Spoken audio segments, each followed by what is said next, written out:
Have you ever wanted to have fresh flowers all season long? Imagine crafting your own cutting garden, a haven of vibrant blossoms that not only beautify your home, but also provide a fulfilling hobby. In this video, we'll walk you through the process of crafting your own cutting garden.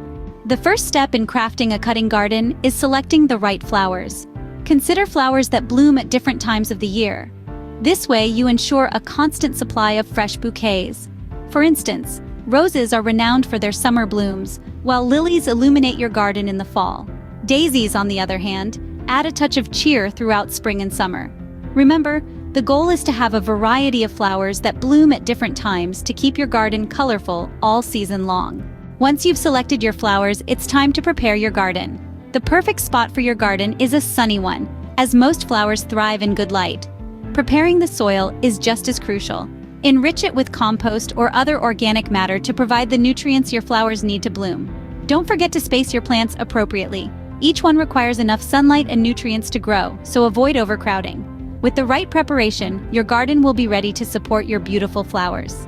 After planting, the real work begins: maintaining your cutting garden. Regular watering is crucial, but remember, overwatering can be as harmful as underwatering.